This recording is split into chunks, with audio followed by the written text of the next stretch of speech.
If you are a person who has sex, who hates sex, who thinks about sex or is curious about sex, what I have to say today is about you. If you're a person who's ever experienced an emotion, ever felt a bit at odds with the world around you, or felt a little bit conflicted about sex, what I have to say is about you. What I have to say is not about laying blame, justifying poor taste, or rehashing slogans about sexual liberation.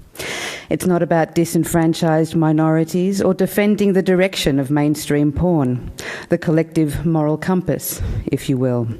What I am going to talk to you about today is you.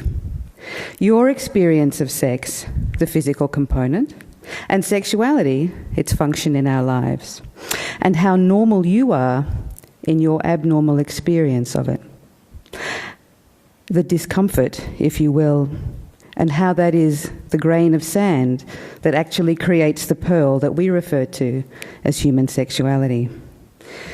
Sex is everywhere, yet to most of us it amounts as a series of awkward manoeuvres, but more accurately, awkward emotions, deeply awkward emotions.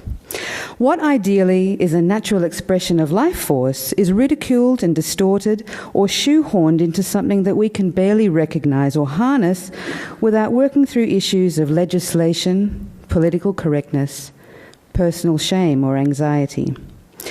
The stigma associated with sex is paralysing for many of us. Personally and socially, the stigma derails conversations about the essentials of sexuality. And by that, I don't mean STIs, although that could be part of it, but rather the essentials of the power that sexuality has. This is a systemic issue, born from hundreds of years of repression and an evolution of language that has effectively failed us when it comes to the emotions. When our language is censored, topics and ideas become taboo. When we cannot freely discuss that which is within us, the unworthiness of our experience is reinforced and shame and stigma are perpetuated. Historically, queer and feminist thinkers have noted the impact that shame and stigma can have on us and on expression and well-being. But we would be naive to think that this only affected feminists and queers. Culturally and socially, discussions about sexuality are conspicuously absent from mainstream social discourse. Its lack of presence is distracting, tricking us into believing that it must be, therefore, unimportant. Sexuality holds the concession of being ignored by some of the most powerful institutions in the country: schools, health organisations and the primetime media. We as individuals can be forgiven for thinking it's not as important as, say, sports, which on the contrary is proudly part of our national identity and embraced by the aforementioned institutions. We valiantly hand out medals and trophies to youngsters for their sporting achievements.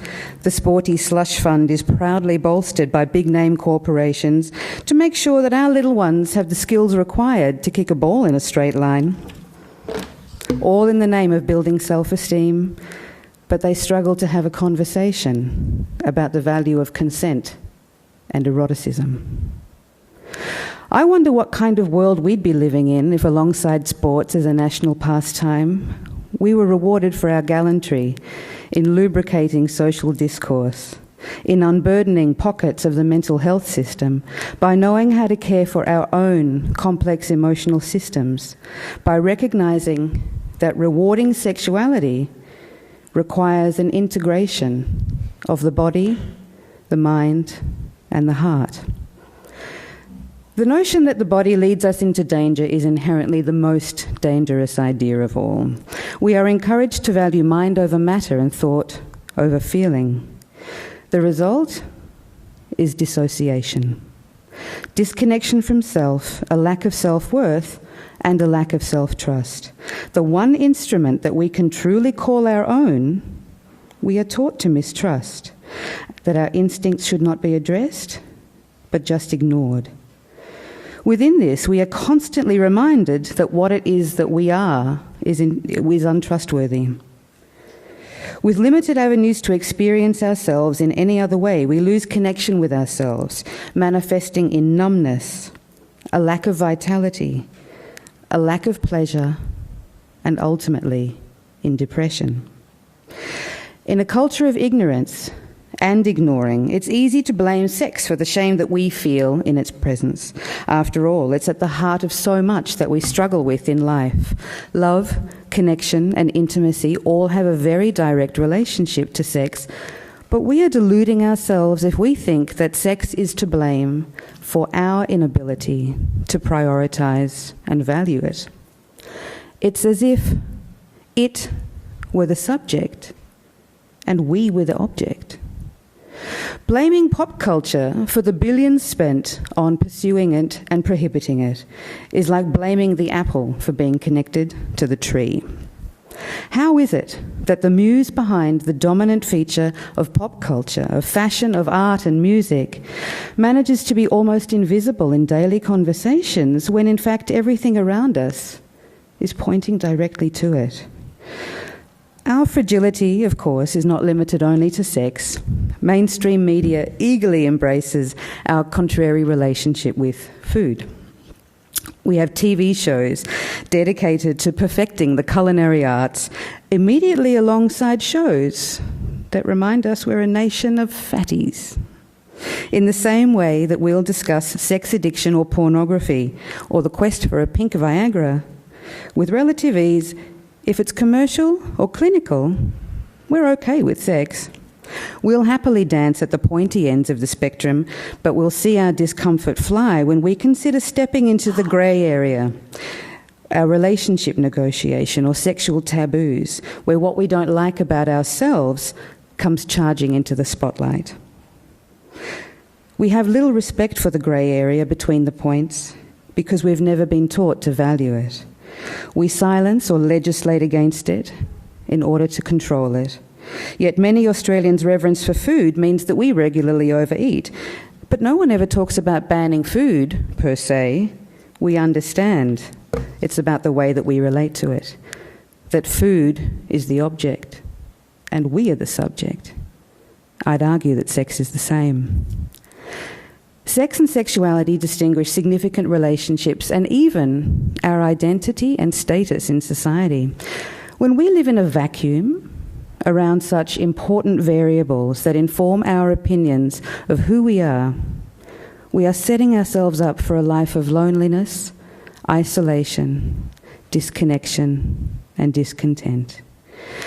If prowess on the sports field or in the kitchen were as valid as our prowess in matters of the heart, I invite you to consider what difference that might have on the statistics of mental health in this country. A country that's buckling under the paralysis of anxiety and depression, stigma around sexuality, and its effect on our well-being. The problem is, our relationship with sex is inherently passive. It's what sex does to us rather than how we engage with it. But it's not actually sex that's the problem. It's what sex can reveal about ourselves that we'd rather not examine. While we recognise that sex is powerful, we actively continue to ignore it. Somehow, to admit our humanness is weak, is animalistic, is dangerous. It's easier to ignore it or blame it on external factors than to take a little agency. And while at times this is effective and indeed relevant, what is the long-term cost? When this is your perpetual default setting, there is no recourse. Your default setting is powerlessness. Pursuit and prohibition are part of the status quo. Humans have relied upon the cat and mouse approach to social control since time began.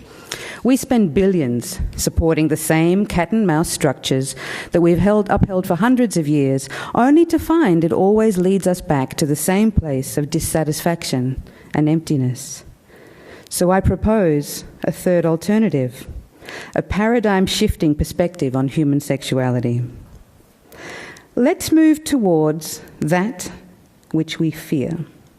Let's have more conversations about sex, and not in the traditional model of how we can control ourselves or legislate against it, but rather, what can we learn about ourselves through the filter of sexuality and relationships?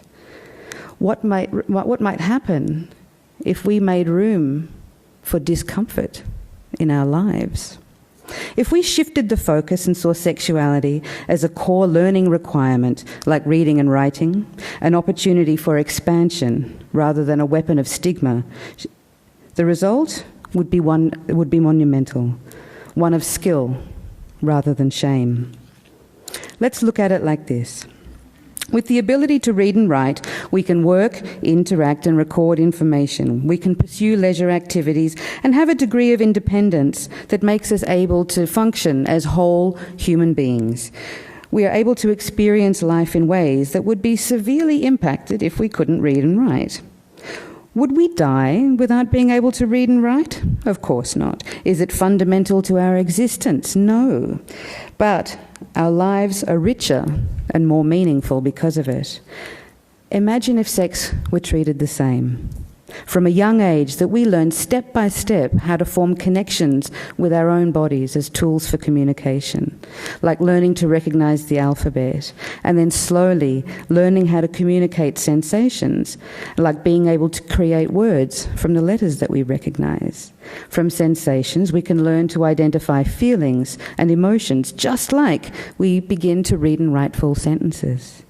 From sentences and paragraphs, we learn to communicate abstract topics in the same way that we can learn about sex through understanding, consent, pleasure, power, and vulnerability.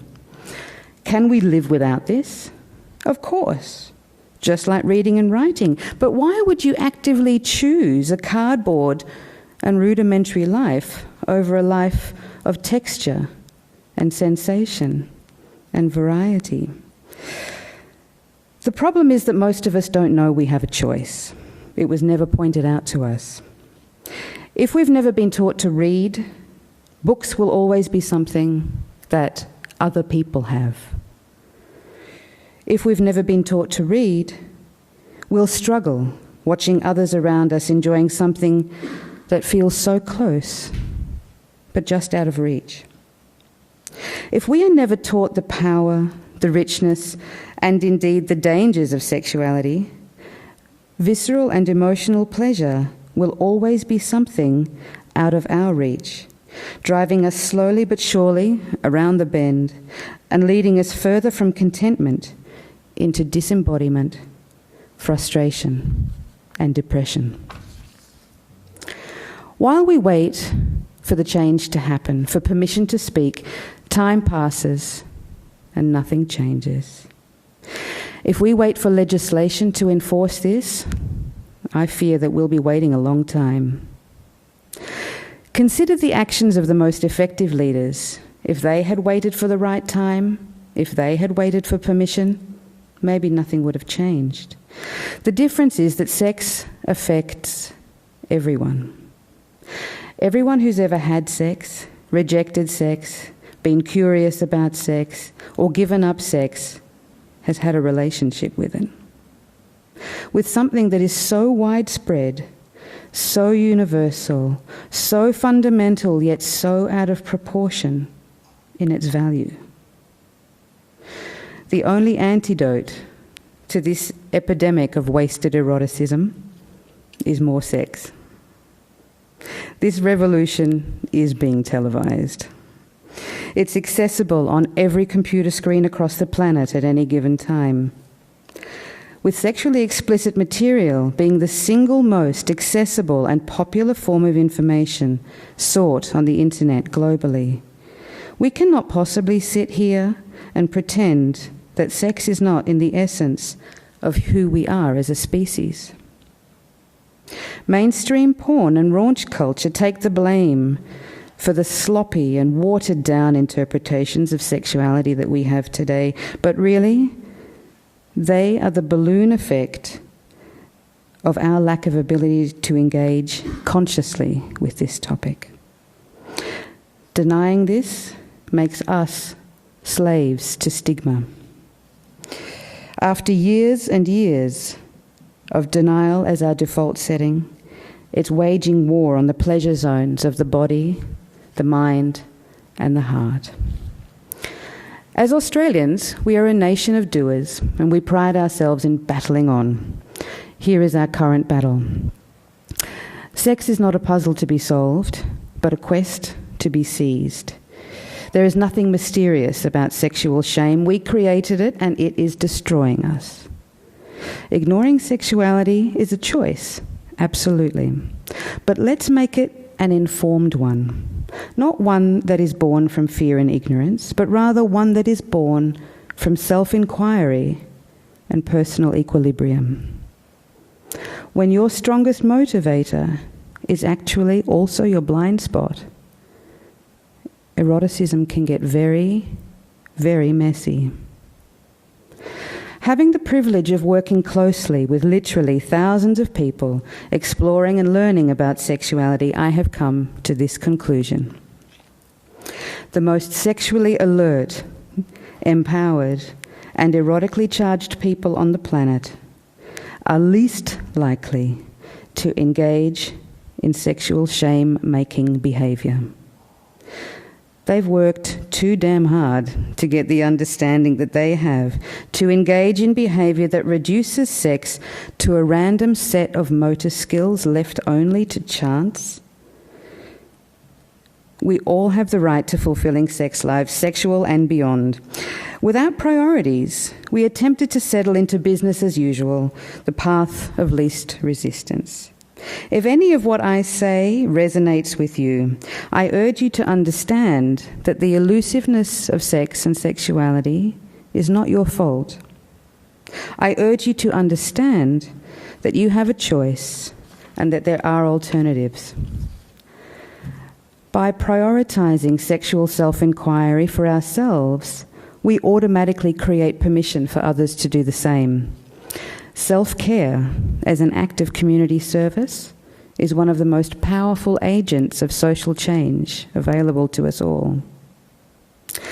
Prioritising sex and pleasure does not mean fixing what's broken, attempting to polish and perfect unsavoury impulses, but it does mean restructuring what's not working for you to put more of a spring in your step and a sparkle in your eye. It's a call to expand your feeling of lust and desire into something workable and tangible, at times in spite of what you think.